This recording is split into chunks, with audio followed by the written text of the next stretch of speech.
Ambati Silks, Kanchipuram Saree Store, now in Vijayawada. Exclusive Pattu Sarees, Salwas and Lehengas.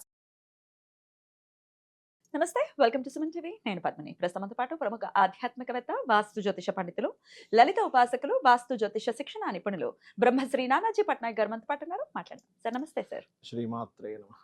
ధనయోగం ఎవరు అడిగినా కూడా ధనయోగం ఎలా ఉంది, డబ్బులు ఎలా వస్తాయి, మాకు డబ్బులు సంపాదిస్తామా, మా పిల్లలు బాగా సంపాదిస్తారా అని అడుగుతారు కదా. అవునండి. ఇందులో ధర్మం ఉంది, ఖచ్చితంగా అలా అడగాలి కూడా, తెలుసుకోవాలి కదా మనకి. అవునండి. ఎందులో ఉంటే, ఏ ఫీల్డ్ లో ఉంటే డబ్బులు వస్తాయని ఖచ్చితంగా తెలుసుకోవాలి. అయితే ఉందండి, కానీ అందరూ చెప్తున్నారు, ఎంతో మంది జ్యోతిష్యులు చెప్తున్నారు మీకు మంచి ధనయోగం ఉంది, నాకేమి వర్కౌట్ అవ్వట్లేదండి అని అంటారు. ఏం సార్, ఎక్కడ లోపం జరుగుతుంది, ఎక్కడ బ్లాక్ అయ్యి ఉంటుంది, ఆ బ్లాకేజ్ ని తప్పించుకోవటం ఎట్లా సార్? దీనికి నేను క్లియర్ గా 1 by 1 పాయింట్ బై పాయింట్ చెప్తాను. Okay sir. అయితే ఇక్కడ ఏంటంటే పాయింట్ నెంబర్ 1, మీకున్న ధనయోగం ఏ రంగాల్లో ఉందో తెలుసుకోగలగాలి. ఫస్ట్ ఏ రంగం, అది మీరు బిజినెస్, జాబా, విదేశాలకు వెళ్ళడం ద్వారానా, మీడియేటింగ్ చేయడం ద్వారానా, ఆ బిజినెస్ లో కూడా ఏ బిజినెస్ అనేది తెలుసుకోగలగాలి. Point number 1. ఇక రెండవది ఏంటంటే ఆ టైం అసలు ఎప్పుడు వస్తుంది. మీరు అంటే ఇప్పుడు ధనయోగం లేదు, ఒక 1 year తర్వాత ఉందనుకోండి, అది తెలుసుకోవడం ద్వారా ఏమవుతుంది అంటే మీరు అప్పుడు పెట్టాల్సిన ఇన్వెస్ట్మెంట్ ఇప్పుడు పెట్టేసి నష్టపోకుండా ఉంటారు. ఇప్పుడు డాక్టర్ డి రామానాయుడు గారు ప్రొడ్యూసర్, ఆయన ఒకప్పుడు 3 సినిమాలు ఫస్ట్ స్టార్టర్ ఫ్లాప్. అందరూ ఏమన్నారు, నీకు సినిమా ఫీల్డ్ అచ్చిరాదేమో, అందుకే నీకు డబ్బులు పోయాయి. లాస్ట్ సినిమా ఇంకా ఏదైనా కానీ అన్ని అమ్మేసి ఆయన పెట్టాడు. ప్రేమ్ నగర్ ఏదో సినిమా సూపర్ హిట్. అక్కడ నుంచి ఆయన స్టూడియో కట్టేశారు, అంత పెద్ద సామ్రాజ్యాన్ని ఆయన పెట్టుకోగలిగారు. మరి దాని అర్థం ఏమిటంటే ఆయన ఆ ఫస్ట్ 3 ఫిలిమ్స్ ఫ్లాప్ అయ్యే టైం నడిచింది, తర్వాత నుంచి ధనయోగం స్టార్ట్ అయింది. అదే కనుక అక్కడ పెట్టకుండా ఇక్కడ పెట్టుంటే అది కూడా కొంత సేవ్ అయ్యేది కదా. ఒకవేళ వద్దులే ఇది మనకని వదిలేస్తే పోయేది. అట్లా ఏంటంటే ఫస్ట్ మనకి ఎందులో ఉంది, ఎప్పటి నుంచి ఉంది, దేని వల్ల మనకి ఇబ్బంది కలుగుతుంది రాకుండా. సరే, మీరు అన్నట్టుగా నేను ఫలానా రంగంలోనే ఉన్నానండి, మెడికల్ లైన్ లోనే ఉన్నాను, నాకు అదే ఉందన్నారు, కానీ నాకు అందులో డబ్బులు రావట్లేదు అంటే అక్కడ ఏమవుతుందంటే ధనం ఖర్చు అయ్యే దశలు నడుస్తుంటాయి ఒకటి. లేదా మనకు తెలియకుండానే పార్ట్నర్షిప్ ద్వారా నష్టపోయేది ఉందనుకోండి, మన పార్ట్నర్షిప్ లో వెళ్ళి వాళ్ళకి ధనయోగాలు లేకపోవడం వల్ల మనకు కూడా ధనయోగం అయిపోతుంది. మరికొంతమందికి పార్ట్నర్షిప్ ద్వారానే ధనయోగం ఉంటుంది. అంటే 7-2 కాంబినేషన్ ఉంటుంది, 7-9, 7-2, 7-11 ఇట్లా కాంబినేషన్స్ ఉంటాయి. ఉన్నప్పుడు ఏమవుతుంది, పార్ట్నర్ ఇన్వాల్వ్మెంట్ అయితేనే డబ్బులు వస్తాయి. అది మనం తెలుసుకోగలగాలి. అంటే ధనయోగం మీకు ఎలా ఉంది, ఏ మార్గంలో ఉంది అని తెలియకపోతే ఎలా ఉంటుంది అంటే, మనం ఒక గమ్యం, ఒక దగ్గరికి వెళ్ళాలి, అసలు రూట్ తెలియకుండా ప్రయాణం చేసినట్టుగా ఉంటుంది. మీకు రూట్ చెప్పేది ఆస్ట్రాలజీ. అర్థమైందండి. ఇప్పుడు చాలా మంది ఏమంటుంటారంటే, మీకే అంత తెలిసి ఉంటే మీరే కోటీశ్వర్లు అవ్వచ్చు కదా అని కొంతమంది ఆస్ట్రాలజర్స్ కింద నేను కామెంట్స్ చూస్తా. ఇప్పుడు దారి చెప్తాడండి ఒక దగ్గర, ఒక ఆయన కూర్చొని చెప్పినంత మాత్రం నేను అక్కడికి వెళ్ళగలను అర్థం కాదు. ఆర్బీఐ మీద పనిచేసే ఆయన గవర్నర్ సంతకాలు చేస్తాడు కరెన్సీ మీద. అవును, నీకు ఇంత ఇది ఉంది, నువ్వే డబ్బులు తీసుకోవచ్చు కదా అంటే కుదురుతుందా? అంతే కదా. బ్యాంక్ లో కేషియర్ కన్నా ఆ డబ్బులు ఆయన కాదు కదా, ఆయన సైన్ చేశాడు, చెల్లుబాటు అవుతుంది, కానీ అది ఆయనది కాదు. అట్లా ఏంటంటే చాలా అపర మేధావుల్లా కమెంట్లు పెడతారు సార్. అది ఎట్లా అంటే ఇప్పుడు కలెక్టర్స్ కి కోచింగ్ ఇచ్చేవాడిని కలెక్టర్ అవ్వాలని లేదు కదా, కలెక్టర్ చేయగలుగుతాడు ఆయన. అట్లా ఏంటంటే కొంతమంది అట్లా అంటుంటారు, మార్గం చూపించడం వేరు, వాళ్ళకి యోగం ఉండడం వేరు. నీకే యోగం ఉంది అని చెప్పేది ఆస్ట్రాలజీ అండ్ ఆస్ట్రాలజరు. ఆ యోగాన్ని తెలుసుకొని ఆ యోగాన్ని అనుభవించేది ఆ పృచ్ఛకుడు ఎవరైతే వచ్చాడో అతను అనుభవిస్తాడు. వస్తుంది అది. అందుకని నేను ఎప్పుడు ఏం చెప్తానంటే ఆస్ట్రాలజర్లకి అందరికీ కూడా, నాకు తెలిసిన స్నేహితులకి అందరికీ మనం ఏం చెప్తాం కానీ, అయ్యా మీరు ఫస్ట్ బాగా ఉపాసన చేయండి, ఫస్ట్ మీరు రిచ్గా ఉండండి. ఎందుకంటే వచ్చేవాడికి ఈయనే ఏమీ లేదు, నాకేం చెప్తాడు అనిపిస్తుంది. అందుకని మీరు ఫస్ట్ ఉపాసన బలంతోనే మనకి ధనయోగాలు వస్తాయి. చెప్పాలంటే ఉపాసన ముఖ్యంగా ఎందుకు చేయాలంటే, ఇప్పుడు మీరు అంటే నేను చాలాసార్లు నా అబ్జర్వేషన్ లో ఒక ఆస్ట్రాలజర్ ఉపాసన చేయడానికి ముఖ్య కారణం, ఒకటి వాళ్ళ కర్మలు వీళ్ళకి ట్రాన్స్ఫర్ అవుతుంటాయి, అయినా కూడా ఉపాసనా బలం వల్ల ఎఫెక్ట్ ఉండదు ఒకటి. రెండవది, జాతకం వేసి చూసేటప్పుడు ఏమవుతుందంటే సిస్టంలో కానీ 2-3 జాతకాల్లో చూసేటప్పుడు ఒక మాయ ఆ పృచ్ఛకుడికి తెలియనియకుండా ఒక మాయ కమ్మేసి ఒక జాతకం బదులు ఇంకో జాతకం చెప్పేస్తాడు తెలియక. అంటే ఆ మాయ అట్లా కమ్ముతుంది, వాళ్ళకుండే కర్మ ఈ రూపంలో వచ్చి అడ్డుపడుతుంది. ఇట్లాంటి ఎక్స్పీరియన్సెస్ ఉన్నాయా సార్ మీకు? ఉంటాయి.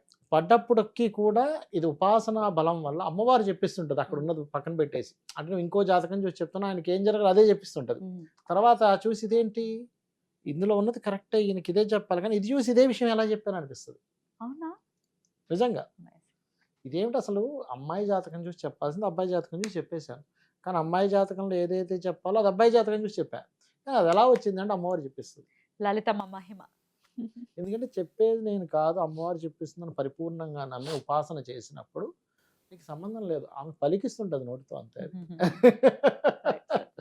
అట్లా మరి ఇట్లా యాక్టివేట్ చేసుకోవటం ఎట్లా సార్? యోగం ఉంది, ఖచ్చితంగా ఉంది. మరి యాక్టివేట్ చేసుకోవటం ఎట్లా సార్? రైట్.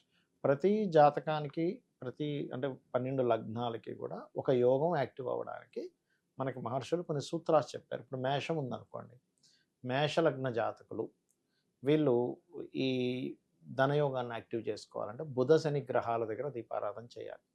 దీపారాధన చేసి ఓం నమో నారాయణాయ ఓం నమో వెంకటేశాయ అనే నామాన్ని ఎక్కువ స్మరించాలి.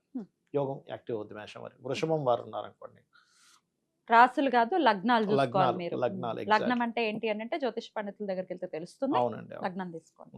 లగ్నం వారు ఇప్పుడు వృషభ లగ్నం వారు ఉన్నారనుకోండి, వృషభ లగ్నం వాళ్ళు ఓం కాళికాదేవి అయి నమః ఓం శ్రీమాత్రే నమః. ఎట్లా సార్? బుధుడు కదా ధనాది బుధుడు, కానీ అదంతా అది అట్లాగే యాక్టివ్ అవుద్ది. ఇప్పుడు బల్బ్ అక్కడ ఉంది, అక్కడ పోయి స్విచ్ చేస్తాం, ఇక్కడ స్విచ్ చేస్తాం, అక్కడే ఇక్కడ ఉంది అనుకుంటాం కానీ అక్కడ ఇక్కడ స్విచ్ చేస్తాం, అక్కడ ఎలా వెలుగుతుంది? ఈ నామాల వల్ల అది వెలుగుతుంది. మీకు అది చెప్తాను తర్వాత. అలాగే మిథునం వారు అనుకోండి, ఎక్కువగా వీళ్ళు చేయాల్సింది ఏంటంటే దత్తాత్రేయుడిని అండ్ సుబ్రహ్మణ్యేశ్వర స్వామిని తలుచుకోవాలి. వీళ్ళిద్దరు ఓం దత్తాత్రేయాయ నమః ఓం సుబ్రహ్మణ్యేశ్వర స్వామి నమః. మిథునం వారు. కర్కాటకం వారు కూడా దక్షిణామూర్తిని మరియు అదేవిధంగా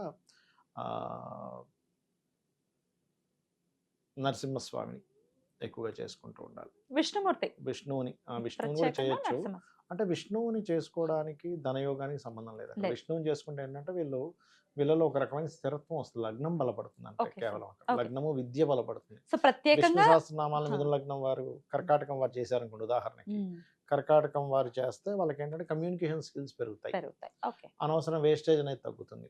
కానీ వీళ్ళు లక్ష్మీ నరసింహస్వామిని దత్తాత్రేయుని చేసుకోవాలి కర్కాటకం వారు. ఇక సింహం వారు కనుక చూసుకుంటే పర్టికులర్గా వీళ్ళు చేయాల్సింది వెంకటేశ్వర స్వామి ఆరాధన అండ్ అదేవిధంగా లక్ష్మీదేవి ఆరాధన. లక్ష్మీ సమేత వెంకటేశ్వర స్వామిని ఆరాధించినట్లయితే ఖచ్చితంగా యాక్టివ్ అవుతుంది. ఇక కన్యవారు కనుక చూసుకున్నట్లయితే ఇక్కడ వీరు కూడా విష్ణు ఆరాధన మరియు కాళికా అమ్మవారి ఆరాధన. ఓం విష్ణవే నమః ఓం కాళికాదేవి అయి నమః. తులవారు చేయవలసింది ఏమిటి అంటే తులా లగ్నం వారు దత్తాత్రేయుడిని రాజరాజేశ్వరి అమ్మవారిని చేయాలి. ఇక వృశ్చికం వారు కనుక చూసుకున్నట్లయితే లక్ష్మీ నరసింహస్వామిని సూర్య భగవాను ఎక్కువగా చేయాలి. ధనస్సు వారు కనుక చూసుకున్నట్లయితే విష్ణు సహస్రనామాలు అండ్ లలిత ఇది రెండు కలిపి చేసుకుంటే మంచిది, లేదా లక్ష్మీ అష్టోత్తరం చేసుకున్నా మంచిది. మకరం వారు అగైన్ విష్ణు సహస్రనామాలు అండ్ లలిత అమ్మవారిని. కుంభం వారు మనకి రాజరాజేశ్వరి అమ్మవారిని సుబ్రహ్మణ్యేశ్వర స్వామిని చేసుకోవాలి.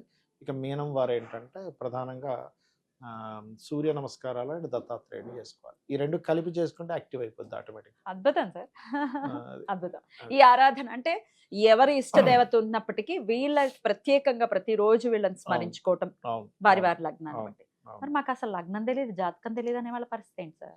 వీళ్ళు ఇంకా ఓం సంపత్కరి సమారూఢ సింధుర వ్రజ సేవితాయ నమః చేసుకుంటే ధన యోగం అనేది యాక్టివేట్ అవుతుంది. అమేజింగ్ సార్, చాలా బ్యూటిఫుల్ గా ఎక్స్ప్లెయిన్ చేశారు వివరంగా. అంటే ఎవరెవరు ఏం చేస్తే యాక్యురేట్ గా ఎన్నాళ్ళలో ఫలితం ఉంటుంది సార్?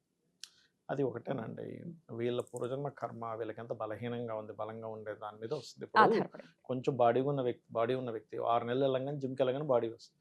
పక్కగా ఉన్నాడు 2 ఏళ్ళు వెళ్ళాలి కనీసం. ఆ 6 months లో రాదుగా. ఫుడ్ తినాలి, దాని గురించి రకరకాల ఎక్సర్సైజ్లు చేయాలి, ప్రోటీన్స్ తీసుకోవాలి, చాలా ఉంటుంది. వాళ్ళ యోగం బట్టి ఉంటుంది. అద్భుతం సార్, చాలా చక్కగా తెలియజేశారు సార్. కృతజ్ఞతలు. నమస్కారం సార్. శ్రీమాత్రే నమః.